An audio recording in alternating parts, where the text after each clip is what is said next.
కేసినేని నాని గారి వ్యవహారాన్ని అడ్డం పెట్టుకుని సాక్షి మీడియా, అలాగే YSR Congress party social media Chandrababu Naidu గారిని నిందించే క్రమంలో దుర్మార్గుడిగా ప్రజలకు చూపించేటటువంటి ప్రయత్నంలో వాడుకుని వదిలేశారు. కొమ్మం లేక పొగబెట్టారు. ఇది చంద్రబాబు నాయుడు రాజకీయాల్లో ఎవరినైనా గాని వాడుకుని వదిలేస్తాడు అని చెప్పి పదే పదే ప్రచారం చేయడం జరుగుతుంది. ఇప్పుడు చంద్రబాబు నాయుడు, జగన్మోహన్ రెడ్డి గారుల మధ్య కంపేర్ చేసి ఎవరు రాజకీయాల కోసం వాడుకుని వదిలేశారు అని కనుక మనం ఒకసారి గమనించాల్సి వస్తే చంద్రబాబు నాయుడు గారిని మరీ ముఖ్యంగా ఈ కేసు నాని గారి వ్యవహారం కనుక తీసుకుంటే 2014లో ఆల్రెడీ విజయవాడ పార్లమెంట్ లో అనేక మంది ఉద్దండులు ఉన్నా గాని కేసినేని నాని అయితే అక్కడ గెలుస్తాడు అనే ఉద్దేశంతో కేసినేని నాని కొత్తగా పార్టీలోకి వచ్చినా గాని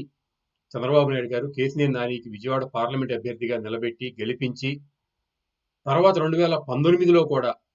నానినే నిలబెట్టి అక్కడ లోకల్ గా ఉన్నటువంటి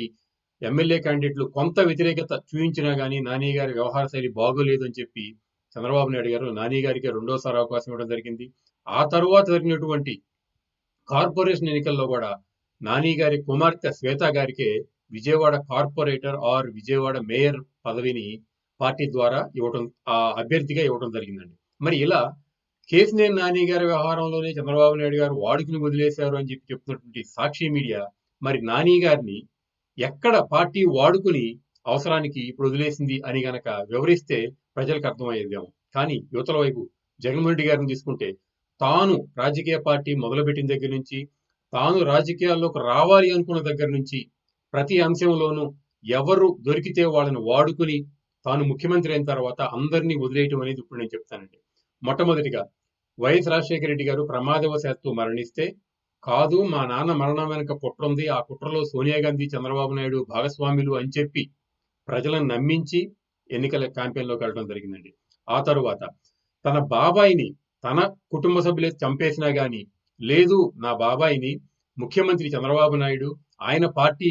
అనుచరులు చంపేశారు క్రూరంగా, నా తాతను చంపారు చంద్రబాబు నాయుడు, నా తండ్రిని చంపాడు, నా బాబాయిని చంపాడు అని చెప్పి ఏడ్చినంత పనిచేసి సింపతి ఓట్లు పొందడం జరిగిందండి. అదేవిధంగా నా మీద సెంట్రల్ గవర్నమెంట్ అధీనంలో ఉన్నటువంటి ఎయిర్పోర్ట్ లో స్టేట్ గవర్నమెంట్ చంద్రబాబు నాయుడు గారు ముఖ్యమంత్రిగా ఉన్నప్పుడు దాడి జరిగింది, కోడికత్తితో నన్ను చంపబోయాడు అని చెప్పి సింపతి రాజకీయాలు చేసి ఈ రోజు ఎవరైతే కోడికత్తి వ్యవహారంలో ఇరుక్కున్నాడో ఆ స్త్రీను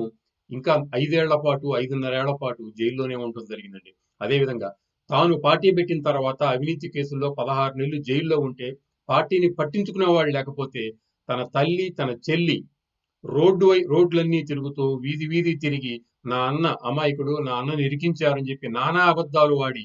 పార్టీని బతికించి 2019లో ఎన్నికల్లో ముఖ్యమంత్రిగా అయ్యే వరకు వాళ్ళు రోడ్ల మీదే ఉండి నానా ప్రయాసలు పడితే ముఖ్యమంత్రి అయిన తర్వాత పార్టీలో పదవులు ఇవ్వటమే కాదు కనీసం వాళ్ళ ఇంట్లో కూడా స్థానం లేకుండా బయటికి పంపించినటువంటి నాయకుడు వైఎస్ జగన్మోహన్ రెడ్డి గారు. కుటుంబ సభ్యులనే కాదండి, ఇంకా మీరు బయట తీసుకున్నా గానీ ఏదైతే కోటమిరెడ్డి శ్రీధర్ గారు ఉన్నారో ఆయన పార్టీ పెట్టి పాదయాత్ర మొదలుపెట్టిన దగ్గర నుంచి కోటమిరెడ్డి శ్రీధర్ గారే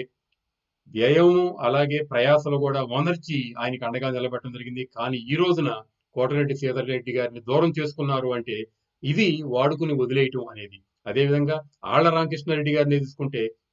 భక్తుల్లాగా ఏ పని చేస్తే జగన్మోహన్ రెడ్డి గారికి మైలేజ్ వస్తుందో ఆ పని అంతా చేసి నానా రభసా చేసి రాష్ట్రంలో అభివృద్ధి జరగకుండా అమరావతికి అడ్డుపడి ప్రతి పనిలో చంద్రబాబు నాయుడు గారు ముఖ్యమంత్రిగా ఉన్నప్పుడు చేసిన ప్రతి పనిలో అడ్డం పడి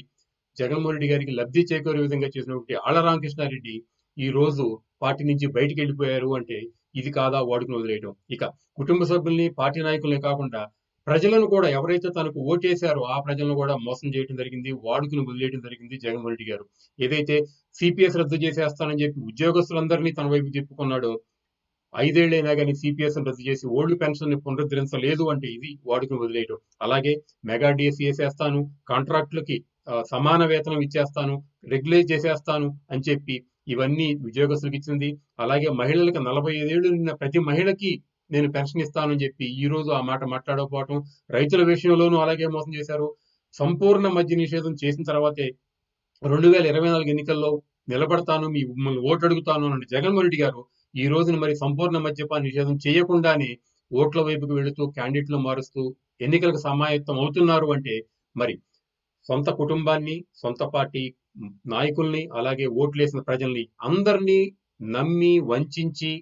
వాడుకుని వదిలేసినటువంటి చరిత్ర జగన్మోహన్ రెడ్డి గారికి ఉంది. చంద్రబాబు నాయుడు గారికి తన పార్టీ నాయకుల్ని మంచిగా చూసుకొని వాళ్ళని తగిన రీతిలో గౌరవించటం, వాళ్ళు ఎన్ని తప్పులు చేసినా గానీ ఓర్పుతో, ఓపికతో ఉండటం అనేది చంద్రబాబు నాయుడు గారి దగ్గర ఉన్నది అనేది ఇక్కడ మనకు అర్థమవుతుందండి.